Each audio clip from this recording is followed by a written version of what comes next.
पुढची महत्त्वाची बातमी बघूया। हॉटेल मालक म्हणाले, दादा नाश्ता करून जा, पण आज खरंच वेळ नाही, पुढच्या वेळेला आलो की नक्की जेवण करेन, तेव्हा मात्र माझं बिल घेऊ नका, अशी मिश्किल टिप्पणी अजित पवारांनी केली आहे। याचबरोबर चाकण दौऱ्यावरती असताना अजित पवारांनी आपल्या हटक्या अंदाजात हॉटेल चालकांना सल्ला दिलेला आहे। राजकारण आणि व्यवसाय स्वतंत्र ठेवा, नाहीतर दिवाळ निघेल, असं देखील अजित पवार म्हणाले।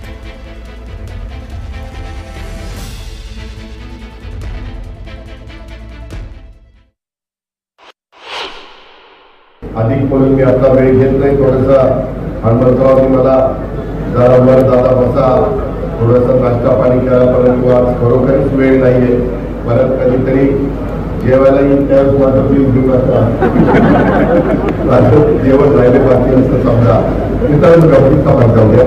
परंतु मला आमच्या हनुमंतरावांना पण सांगायचं, म्हणतात तुम्हाला पण सांगायचंय, तुम्ही राजकीय क्षेत्रामध्ये काम करत असला तरी राजकारणाच्या ठिकाणी राजकारण करा, धंद्याच्या ठिकाणी व्यावसायिक दृष्टिकोन घेऊन इथं कुणी उद्या आम्ही आलो, उद्या दिलीपराव आले, उद्या बाळाजी आला किंवा आणखी कुणी आलं तर बिल देत चला, पैसे घेत चला, रिक्सर नाहीतरी आपल्या जवळचा आहे, मी मार्केट कमिटीचा डायरेक्टर आहे, तो मार्केट कमिटीचा सभापती आला, मोठा सभापती आला, मी माझा मतदार आला, मग मतदार द्यायचा राष्ट्रवादीच्या आमच्या महिलांच्या पदाधिकारी, मग तिला कसं नाराज करायचं, तिला कसं नाराज करायचं, या नाराजीमध्ये आपलं हॉटेल बसून जाईल।